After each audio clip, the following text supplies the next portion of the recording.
Institute of English, CIE, Tamarasheri. We are presenting you the video of the book English Made Easy.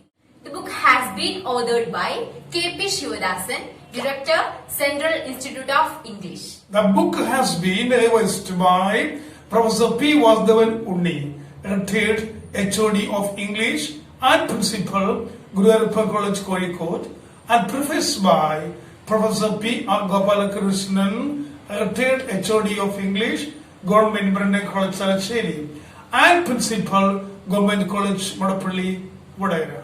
Sir, എന്താണ് English made easy എന്ന ഈ ഗ്രന്ഥത്തിന്റെ പ്രധാന ഉള്ളടക്കം? നല്ല ഒരു ചോദ്യമാണ് ദിൽഷാന. ഒരു പക്ഷേ നമുക്ക് അത് മലയാളികൾക്ക് മാത്രമല്ല, ലോകത്തിലെ എല്ലാ മനുഷ്യർക്കും ഇംഗ്ലീഷ് ഭാഷാ പഠനം വിഷമകരമാകാനുള്ള ഒരു കാരണം എന്ത് പഠിക്കണം എന്ന് നമുക്കറിയില്ല. മറ്റൊരു കാര്യം പറഞ്ഞാല്, ഇപ്പൊ ഇന്ന സ്ഥലത്തേക്കാണ് നമുക്ക് പോകേണ്ടത്, ആ ഡെസ്റ്റിനേഷൻ വ്യക്തമായിട്ട് നമുക്കറിയാമെങ്കിൽ അവിടേക്ക് പോകുന്ന ബസ്സിൽ നമ്മൾ കയറും. അപ്പൊ എവിടേക്ക് പോകണമെന്ന് അറിയില്ല എങ്കിൽ കുറെ ബസ്സുകൾ ഇങ്ങനെ കയറിക്കൊണ്ടേയിരിക്കും. അപ്പൊ എത്ര കാലം കഴിഞ്ഞാലും നമ്മൾ ഉദ്ദേശിക്കുന്ന സ്ഥലത്ത് എത്തില്ല. അതുപോലെ എന്ത് പഠിക്കണം എന്ന് ആദ്യം അറിയണം. ആ പഠിക്കേണ്ടത് എന്തോ അതാണ് നമ്മൾ ഈ ബുക്കിൽ പ്രധാനം. അതായത് ആശയങ്ങളെ പഠിക്കാനുള്ള സൗകര്യാർത്ഥം 4ആയി വേർതിരിച്ചിരിക്കുന്നു. പേരുകളും കൊടുക്കാം. Action form, state form, position form, existence form. ഇത് ഫോം മാത്രമാണ് കേട്ടോ. അതിനെ ആ ലിറ്ററൽ മീനിങ് എടുക്കാൻ പാടില്ല. ഇംഗ്ലീഷില് ബി, ഡു, ഹാവ് ഈ 3 ക്രിയകളുടെ വ്യത്യസ്ത രൂപങ്ങൾ ഉപയോഗിച്ചുകൊണ്ടാണ് ഈ 4 ആശയങ്ങൾ പറയുക. ഇതിന് 4 ട്രാക്സ് ഓഫ് കമ്മ്യൂണിക്കേഷൻ എന്നും, അല്ലെങ്കിൽ നമുക്ക് വേണമെങ്കിൽ ലാംഗ്വേജ് ഓർബിറ്റ്സ് എന്നും അതിനെ വിളിക്കാം. ആ ലാംഗ്വേജ് ഓർബിറ്റ്സ് ഒന്ന് നിങ്ങൾ സ്ക്രീനിൽ ഒന്ന് കാണൂ. ദിൽഷന, ആ ബുക്കിലുള്ള എക്സാമ്പിൾ ഒന്ന് വായിക്കൂ. Our earth rotates around the sun. ഇത് ഒരു ആക്ഷൻ ഫോം ആണ്. അടുത്ത എക്സാമ്പിൾ വായിക്കൂ. Our earth is a planet. അതൊരു സ്റ്റേറ്റ് ഫോം ആണ്. Our earth has gravitational force. അതൊരു പൊസിഷൻ ഫോം ആണ്. There is a gravitational force for the earth. അതൊരു എക്സിസ്റ്റൻസ് ഫോം ആണ്. ഇവിടെ ഈ 4 രീതികൾ പറഞ്ഞിരിക്കുന്നു. ഈ 4 രീതികളിലല്ലാതെ ഭൂമിയിൽ ഒരു മനുഷ്യനും ഒരു വാക്യങ്ങളും പറയാറില്ല എന്നുള്ളതാണ് അതിന്റെ അത്ഭുതം. ഓക്കെ, ഇനി മറ്റൊരു എക്സാമ്പിൾ കൂടി ദിൽഷാന വായിക്കൂ. We live here happily. It's an action form. We live. Live is an action form. We are happy here. We are happy, and that is a state form. We have happiness here. And that's a possession form. There is a happiness for us here. That's an existence form. But now you must have understood the 4 traits of communication. Okay. Sir, ഈ ഗ്രന്ഥത്തിൽ division of ideas, ആശയവിഭജനം എന്ന് കൊടുത്തിട്ടുണ്ടല്ലോ, ഇതൊന്ന് വിശദീകരിക്കാമോ? തീർച്ചയായും. ഞാൻ നേരത്തെ പറഞ്ഞതുപോലെ എന്ത് പഠിക്കണം അതാണ് നമ്മൾ ആദ്യം പഠിക്കേണ്ടത്. അതിനുശേഷം പഠിച്ചാൽ മാത്രമേ ആത്മവിശ്വാസത്തോടെ ഭാഷ കൈകാര്യം ചെയ്യാൻ കഴിയുള്ളൂ. അതാണ് യഥാർത്ഥത്തിൽ നമ്മൾ ഉദ്ദേശിക്കുന്നത്. ആശയങ്ങളെ പഠിക്കാനുള്ള സൗകര്യാർത്ഥം 2ആയി വേർതിരിക്കാം. Ideas can be divided into 2 for the convenience of learning. തീർച്ചയായും മനസ്സിലാവുന്നുണ്ടല്ലോ അല്ലെ? ആശയങ്ങളെ പഠിക്കാനുള്ള സൗകര്യാർത്ഥം വേർതിരിക്കുകയാണ്. അത് റിയൽ ഐഡിയാസ് എന്നും അൺറിയൽ ഐഡിയാസ് എന്നും അങ്ങനെ ആ ബുക്കിൽ കൊടുത്തിട്ടുണ്ട്. ശ്രദ്ധിക്കുന്നില്ലേ? അപ്പൊ റിയൽ ഐഡിയാസ് എന്ന് പറയുന്നത് നാം ഒരു കാര്യം എന്തുമാവട്ടെ, ഭൂമിയിൽ ഏതൊരു മനുഷ്യനും ഒരു കാര്യം ഒന്നുകിൽ പ്രഖ്യാപിക്കുകയായിരിക്കും ചെയ്യുന്നുണ്ടാവുക, അല്ലെങ്കിൽ ആ കാര്യം റിയാക്ട് ചെയ്യും, അല്ലെങ്കിൽ പ്രതികരിക്കുന്നുണ്ടാവും. അപ്പോ പ്രഖ്യാപിക്കുന്ന ആശയത്തിന് നമുക്ക് പേര് കൊടുക്കാം റിയൽ ഐഡിയാസ് എന്ന്, അല്ലെങ്കിൽ ഡിക്ലറേറ്റീവ് ഐഡിയാസ് എന്ന് കൊടുക്കാം. പ്രതികരിക്കുന്ന ആശയങ്ങൾക്ക് അൺറിയൽ ഐഡിയാസ് എന്നോ റിയാക്റ്റീവ് ഐഡിയാസ് എന്നോ പേര് കൊടുക്കാം. ഈ പേരുകൾ അവിടെ നൽകിയിട്ടുണ്ട്. ഇതൊന്നും സാധാരണ നമ്മൾ പഠിക്കുന്ന കൺവെൻഷനായിട്ട് പഠിക്കുന്ന പുസ്തകങ്ങളിൽ, ഗ്രാമർ പുസ്തകങ്ങൾ ഉണ്ടോ എന്ന് നോക്കരുത്. ഇത് പഠിക്കാനുള്ള സൗകര്യാർത്ഥം ഞങ്ങൾ തന്നെ ഓരോ പേര് നൽകുന്നതാണ്. ഇതൊക്കെ എക്സാമ്പിൾസ് നിങ്ങൾക്ക് മനസ്സിലാവുകയും ചെയ്യും. ഈ റിയൽ ഐഡിയാസ് എന്നുള്ളത് യഥാർത്ഥത്തിൽ നമ്മൾ സാധാരണ ടെൻസ് പഠിക്കുന്നില്ലേ? ഇപ്പൊ we are present you the video of English made easy എന്നുള്ളത് ഞങ്ങൾക്ക് പ്രഖ്യാപിക്കുകയാണ്. അപ്പൊ നിങ്ങൾ തിരിച്ചു പറയുകയാണ്, അത് നിങ്ങൾ ചെയ്യണമല്ലോ, so you have to do it. അത് നിങ്ങൾ പ്രതികരിക്കുകയാണ്. ഈ ഹാവ് ടു എന്ന പദം ഇംഗ്ലീഷിലെ ഒരു സെമി മോഡൽ ഓക്സിലറി വെർബാണ്. അപ്പോ റിയൽ ഐഡിയാസ് എന്ന് പറയുന്നത് നമ്മൾ സാധാരണ ടെൻസ് പഠിക്കുന്നതിൽ ശ്രമിക്കറിയില്ലേ? അപ്പൊ പ്രസന്റ്, പാസ്റ്റ്, ഫ്യൂച്ചർ എന്ന്. ഇപ്പോ I am talking to you, you are asking me question. ഇത് പ്രസന്റ് കണ്ടിന്യൂസ് ആണ്. അവിടെ ഞാൻ പറഞ്ഞല്ലോ you have to, we have to do. ഞാൻ ഇപ്പോ ദിൽഷയുടെ ക്വസ്റ്റ്യൻ ആൻസർ പറയണം. I have to answer your question എന്ന് പറയുമ്പോൾ ഇവിടെ ഹാവ് ടു എന്നുള്ളത് ഒരു സെമി മോഡൽ ഉപയോഗിച്ച് ഞാൻ പറയുന്നതാണ്, അല്ലെ? അതിന് നമ്മൾ അൺറിയൽ എന്ന് പറയുന്നു. ഇവിടെ നമ്മൾ പഠിച്ചു വരേണ്ടത് നമ്മൾ കംപ്ലീറ്റ് ടെൻസ് ഫോംസ്, ആ ഫൈനൽ അല്ലെങ്കിൽ ആ കോമൺ പഠിക്കണം. കൂടാതെ ഇംഗ്ലീഷിലുള്ള കംപ്ലീറ്റ് മോഡൽസും അവയുടെ പ്രയോഗം കൂടി പഠിക്കണം എന്നാണ് ഉദ്ദേശിക്കുന്നത്. ദിൽഷാന, ആ ടെക്സ്റ്റ് ബുക്കിലെ എക്സാമ്പിൾ ഒന്ന് വായിക്കൂ. Real ideas. I don't speak English fluently. അത് ദിൽഷാന പ്രഖ്യാപിക്കുകയാണ്, ഞാൻ ഇംഗ്ലീഷ് ഫ്ലുവന്റ് സംസാരിക്കില്ല എന്ന്. അപ്പൊ ഞാൻ പ്രതികരിക്കും, but you should speak English fluently എന്ന്. അടുത്ത് വായിക്കൂ. I am not fluent in English. അപ്പൊ ഞാൻ ഇംഗ്ലീഷ് ഫ്ലുവന്റ് അല്ല എന്നല്ലേ അത് ദിൽഷാന പ്രഖ്യാപിക്കുന്നു. അപ്പൊ ഞാൻ പ്രതികരിക്കും, but you should be fluent in English എന്ന്. I haven't got fluency in English. എനിക്ക് ഇംഗ്ലീഷ് ഫ്ലുവൻസി ഇല്ല, അല്ലെ? അപ്പൊ ഞാൻ ഉണ്ടാവണം, you should have fluency in English എന്ന്. There is no fluency for me in English. Okay, there is no fluency എന്നുള്ളതും അവിടെ ഐ ഹാവിന്റ് ഗോട്ട് ഫ്ലുവൻസി അല്ലെ ഐ ഡോണ്ട് ഹാവ് ഫ്ലുവൻസി എന്നുള്ളതും സെയിം ആണ്. അപ്പൊ ഞാൻ പ്രതികരിക്കും, there should be fluency for you എന്ന്. അതുപോലെ ഏത് എക്സാമ്പിൾ നമുക്ക് എടുക്കാൻ പറ്റും ആ ബുക്കിൽ നിങ്ങൾ കൂടുതൽ വായിച്ച് മനസ്സിലാക്കുക. ഓക്കെ സർ, ഇവിടെ ടൈം ഡിവിഷൻ ഓഫ് ഐഡിയാസ്, ആശയങ്ങളുടെ സമയ വിഭജനം, ഇതുകൊണ്ട് എന്താണ് ഉദ്ദേശിക്കുന്നത്? ഇത് ലോകത്തുള്ള എല്ലാ വിദ്യാർത്ഥികളും പഠിക്കുന്ന ഒന്നാണ് ടെൻസസ്, അല്ലെ? ഈ ടെൻസിനെ കാലം എന്ന് പഠിപ്പിക്കുന്ന ഒരു രീതി കേരളത്തിൽ ഉണ്ട്. ടെൻസും കാലവും രണ്ടാണ്. ടെൻസ് എന്നുകൊണ്ട് ഉദ്ദേശിക്കുന്നത് ക്രിയാരൂപങ്ങളാണ്. ഇപ്പൊ ഓക്സ്ഫോർഡ് യൂണിവേഴ്സിറ്റിയിൽ ഉണ്ടായിരുന്ന A.S. ഹോൺബി എന്ന പ്രശസ്തനായ ഗ്രമേറിയൻ എഴുതിയ a guide to patterns and usage എന്ന ഗ്രന്ഥത്തിൽ വളരെ വിശദമായി ടെൻസ് ആൻഡ് ടൈം എന്ന ഒരു ചാപ്റ്റർ അദ്ദേഹം കൊടുത്തിട്ടുണ്ട്. അദ്ദേഹം ടെൻസിനെ പറയുന്നത് tense is a verb form or a series of verb forms which denotes or which expresses time, continuity and completion എന്നാണ്. Tense is different, time is different. Time എന്നുള്ളത് നമ്മൾ ഉണ്ടാക്കുന്ന ഒരു സമയമാണ്. ഇന്നലെ, ഇന്ന്, നാളെ എന്നൊക്കെ പറയുന്നത് മനുഷ്യനിർമ്മിതമാണ്. ടെൻസ് അതല്ല. ടെൻസ് ക്രിയാരൂപങ്ങളാണ്, വെർബിന്റെ ഫോംസ് ആണ്. വെർബിന് base, present, past, past participle, present participle, ഇങ്ങനെ 5 രൂപങ്ങളാണ് ഉള്ളത്. ഇത് എന്തിനാണ് പഠിപ്പിക്കുന്നത്? ലോകത്തുള്ള ഗ്രാമർ ബുക്സ് മുഴുവൻ എടുത്താൽ അതിൽ 90% ഈ ഗ്രാമർ പഠിപ്പിക്കുന്ന ഗ്രന്ഥങ്ങളായിരിക്കും. വളരെ എടുത്തു പറയേണ്ട ഒരു ഗ്രന്ഥമാണ് റെയ്മണ്ട് മർഫിയുടെ ഇന്റർമീഡിയറ്റ് ഇംഗ്ലീഷ് ഗ്രാമർ. അതുപോലെ എടുത്തു പറയേണ്ട മറ്റൊന്നാണ് W. Stannard Allen എഴുതിയിട്ടുള്ള ദ ലിവിംഗ് ഇംഗ്ലീഷ് സ്ട്രക്ചർ. അതുപോലെ മറ്റൊരു ബുക്കാണ് റൺ ആൻഡ് മാർട്ടിൻ എഴുതിയ high school English grammar and composition. ഇതൊക്കെ ദിൽഷാന മേടിച്ച് വായിക്കുന്നതായിരിക്കും കിട്ടും. അപ്പോ ഇവിടെ നമുക്ക് പറയേണ്ടത് ഇതിന് വ്യത്യസ്തമായ ഒന്നാണ്. യഥാർത്ഥത്തിൽ ഈ സമയം അല്ലെങ്കിൽ സാഹചര്യം 4 രീതിയിലാണ് ഭാഷയിൽ ഉണ്ടാവുക. ഞാൻ ഒരു ചെറിയ ചോദ്യം ചോദിക്കാം. ഇന്ന് ദിൽഷാന ബ്രേക്ക്ഫാസ്റ്റിന് എന്താണ് കഴിച്ചത്? അപ്പൊ ഞാൻ ഇന്ന് പത്തിരി കഴിച്ചു, അല്ലെ? അപ്പോ നിങ്ങൾ പത്തിരി കഴിച്ചുകൊണ്ടിരിക്കുന്ന സമയത്താണ് ഞാൻ ചോദിക്കുന്നെങ്കിൽ എന്താ പറയാ? ഞങ്ങളിപ്പോ പത്തിരിയാണ് ഞാൻ ചോദിക്കുക. ആ ദിൽഷാന എന്താ ബ്രേക്ക്ഫാസ്റ്റ് കഴിക്കുന്നത്? നിങ്ങളിപ്പോ ഞാൻ പത്തിരി കഴിക്കുന്നു. അതൊരു പ്രസന്റ് ഐഡിയ അല്ലേ? ആ സംസാരിച്ചുകൊണ്ടിരിക്കുന്ന സമയത്തുള്ളത് പ്രസന്റ് ഐഡിയ. ഞാൻ ചോദിക്കുക, ഇന്നലെ എന്താണ് നിങ്ങൾ കഴിച്ചത്? അപ്പൊ എന്താ പറയുക മലയാളത്തിൽ?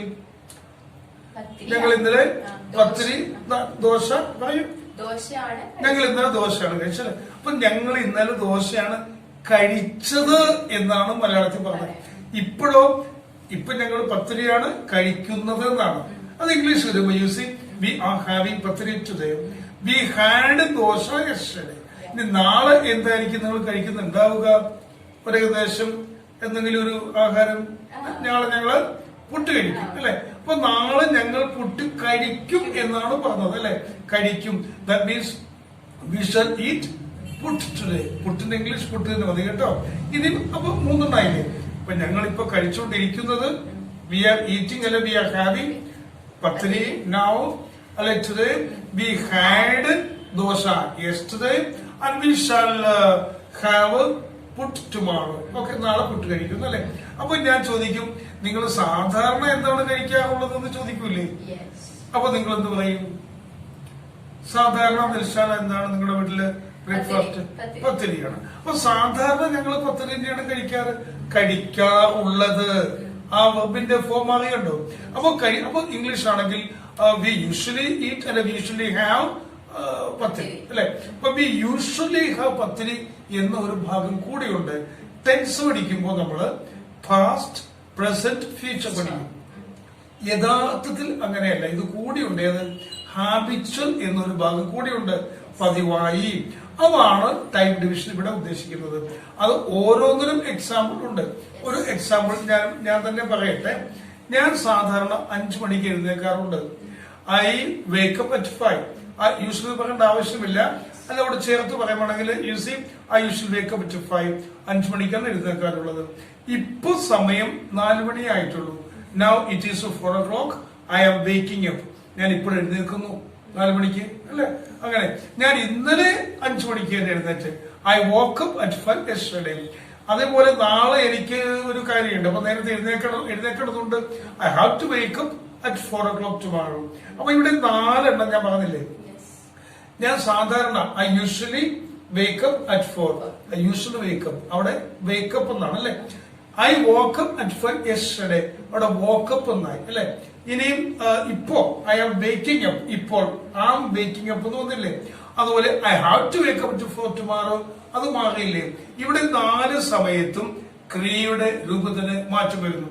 അപ്പോ ഏതൊരു ഭാഷയിലും സമയത്തിന്റെ, സാഹചര്യത്തിന്റെ അല്ലെങ്കിൽ ആശയത്തിന്റെ സ്വഭാവം അനുസരിച്ച് ക്രിയാരൂപത്തിന് മാറ്റം വരുന്നു. ഈ ക്രിയാരൂപങ്ങളാണ് യഥാർത്ഥത്തിൽ പഠിക്കേണ്ടുന്നത്. ഇപ്പോ ഇതൊക്കെ സ്കൂളിൽ പഠിക്കേണ്ടതായിരുന്നു എന്ന് ദിൽഷാനയ്ക്ക് തോന്നുകയാണ്. ദിൽഷാന പറയാണ്, of course you know this should have been taught in the school, or I should have learned it at school എന്ന്. ആ ഐ ഷുഡ് ഹാവ് ലേൺഡ് എന്നുള്ളത് ഒരു ക്രിയാരൂപമാണ്. നിങ്ങൾക്ക് പഠിക്കാമായിരുന്നല്ലോ, യു കുഡ് ഹാവ് സ്റ്റഡീഡ്, അത് മറ്റൊരു ക്രിയാരൂപമാണ് അല്ലെ? അപ്പൊ ഈ ക്രിയാരൂപങ്ങളാണ് യഥാർത്ഥത്തിൽ നാം പഠിച്ചെടുക്കേണ്ടുന്നത്. അതാണ് ഈ പുസ്തകത്തിന്റെ കേന്ദ്ര ബിന്ദു. അങ്ങനെ ഒരു മനുഷ്യൻ അവന്റെ ജീവിതത്തിൽ ഇടപെടുന്ന ഏത് സാഹചര്യത്തിലും ആവശ്യമായ ക്രിയാരൂപങ്ങൾ ഉപയോഗിച്ചുകൊണ്ട് തയ്യാറാക്കിയ ഒരു ഗ്രന്ഥമാണ് ഇത്. Sir, the two ways of expression of ideas, ആശയ പ്രകടനത്തിന്റെ 2 മാർഗങ്ങൾ ഈ ഗ്രന്ഥത്തിൽ പ്രതിപാദിക്കുന്നുണ്ട്. ഇത് കൂടി ഒന്ന് എക്സ്പ്ലെയിൻ ചെയ്തു തരും? തീർച്ചയായിട്ടും നല്ല ചോദ്യമാണ് ദിൽഷാന. നമ്മള് കുട്ടികൾ തന്നെ സ്കൂളിലാണെങ്കിലും ആക്റ്റീവ് വോയിസ്, പാസീവ് വോയിസ് എന്ന് കേട്ടിട്ടുണ്ടോ? അത് വ്യാകരണമാണെന്നും അത് പരീക്ഷയ്ക്ക് ചോദിക്കുമ്പോൾ പഠിക്കേണ്ടതാണെന്നും ഒക്കെയാണ് നമ്മൾ ധരിച്ചിട്ടുള്ളത്. യഥാർത്ഥത്തിൽ അങ്ങനെയല്ല. ഇപ്പൊ ഞാനൊരു ചോദ്യം ചോദിക്കാം. അല്ല ദിൽഷാന, ഞാൻ ഇന്നലെ നിന്നെ കണ്ടില്ലല്ലോ.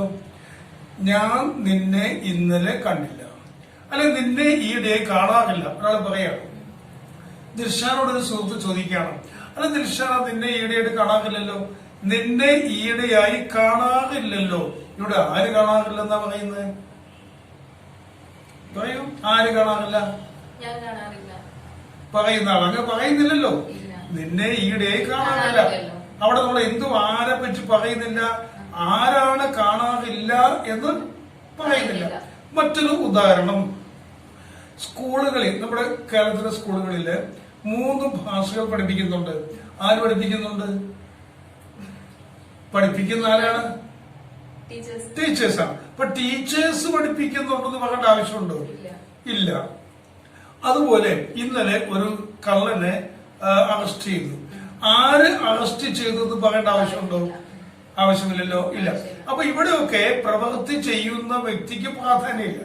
അപ്പൊ പ്രവൃത്തി ചെയ്യുന്ന വ്യക്തിക്ക് പ്രാധാന്യമില്ലെങ്കിൽ ആ ആശയങ്ങൾ, പ്രവൃത്തികൾ നാം സംസാരിക്കുന്ന രീതിയാണ് പാസീവ് വോയിസ് എന്നുള്ളത്.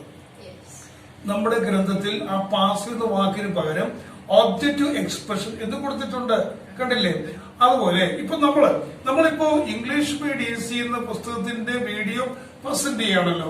അപ്പൊ we are presenting the video of English made easy അല്ലെ. ഇവിടെ ആരാണ് പ്രസന്റ് ചെയ്യുന്നത്? നമ്മൾ രണ്ടും കൂടെയാണ് അല്ലെ. അപ്പൊ നമ്മളാണ്, അവിടെ വി ആണ്.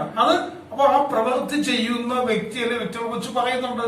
അപ്പൊ പ്രവൃത്തി ചെയ്യുന്ന വ്യക്തി അല്ലെ വ്യക്തികൾക്ക് പ്രാധാന്യം കൊടുത്ത് പറയുമ്പോൾ അതിന് ആക്റ്റീവ് വോയിസ് എന്നാണ് ഗ്രാമറിൽ പറയുക. നമ്മൾ ഇവിടെ സബ്ജക്റ്റീവ് എക്സ്പ്രഷൻ എന്ന് പറഞ്ഞിട്ടുണ്ട്. ശ്രദ്ധിച്ചില്ലേ? അങ്ങനെയാണ് ആശയ പ്രകടനത്തിന്റെ 2 മാർഗങ്ങൾ. ഏതൊക്കെ? Subjective expression and objective expression. Okay, ധാരാളം ഉദാഹരണങ്ങൾ അവിടെ നൽകിയിട്ടുണ്ട്. അത് ശ്രദ്ധിച്ച് മനസ്സിലാക്കുക. സർ, ഈ ഗ്രന്ഥത്തിന്റെ ഇൻട്രൊഡക്ഷന്റെ അവസാന ഭാഗത്തിൽ ഒരു ഫോർമുല കൊടുത്തിട്ടുണ്ട്. ഇതിന്റെ വിശദീകരണം ഇതിൽ കൊടുത്തിട്ടില്ല. ഞാനൊന്ന് വായിക്കാം. L is equal to I plus E plus R plus UR plus S plus O. Then I is equal to A plus S plus P plus E. ഇത് എന്താണെന്നുള്ളത് കറക്റ്റ് ഡിസ്ക്രൈബ് ചെയ്തിട്ടില്ല. അതൊന്ന് സാർ ഒന്ന് എക്സ്പ്ലെയിൻ ചെയ്യൂ. Very good question. Okay, thank you Dirshana. ശരിക്കും ഒരു ഭാഷാ പഠനത്തിന്റെ 2 ലക്ഷ്യങ്ങൾ ഉണ്ട്. ഒന്ന് കോംപ്രിഹെൻഷൻ എന്ന് പറയും, 2 എക്സ്പ്രഷൻ. അതായത് ഒരു ഭാഷ നാം പഠിക്കുന്നത് അല്ലെ പഠിപ്പിക്കുന്നത് ആ ഭാഷ കേൾക്കുമ്പോഴും വായിക്കുമ്പോഴും മനസ്സിലാക്കാനുള്ള കഴിവ് നേടുകയാണ് പ്രഥമ ലക്ഷ്യം. Means ability to understand what we read and what we listen. Number 2, പ്രകടിപ്പിക്കാനുള്ള കഴിവ്, എക്സ്പ്രഷൻ. ഏതൊരു ഭാഷ നാം പഠിക്കുന്നുവോ ആ ഭാഷയിൽ നമ്മുടെ മനസ്സിൽ ഉതിർന്നു വരുന്ന ആശയങ്ങൾ പ്രകടിപ്പിക്കാനുള്ള കഴിവ് നേടണം. Means what? The ability, we should acquire the ability to express our ideas in that language. ഇത് രണ്ടും കഴിയുന്നില്ലെങ്കിൽ ആ ഭാഷ പഠിച്ചിട്ട് കാര്യമില്ലല്ലോ. ഇല്ല. അപ്പൊ നമ്മള് ആശയങ്ങൾ പ്രകടിപ്പിക്കാൻ നമുക്ക് കഴിയണം, വേണ്ടേ? അപ്പൊ ആശയങ്ങൾ പ്രകടിപ്പിക്കുകയാണ് ഭാഷാ പഠനത്തിന്റെ ആത്യന്തിക ലക്ഷ്യം. ഇപ്പൊ നമ്മളുടെ L എന്ന് ഉദ്ദേശിക്കുന്നത് ലേണിംഗ് ഓഫ് എ ലാംഗ്വേജ് ആണ്.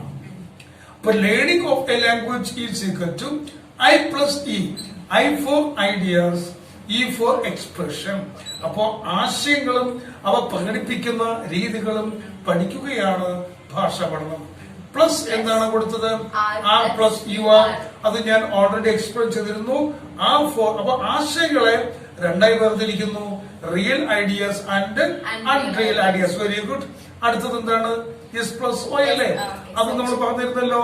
ആശയങ്ങൾ 2 രീതിയിൽ പ്രകടിപ്പിക്കാം, സബ്ജക്റ്റീവ് ആൻഡ് ഒബ്ജക്റ്റീവ്. അപ്പൊ expressions R 2, subjective expression and objective expression. വീണ്ടും I ഈസ് ഈക്വൽ ടു പറഞ്ഞില്ലേ? I stands for ideas.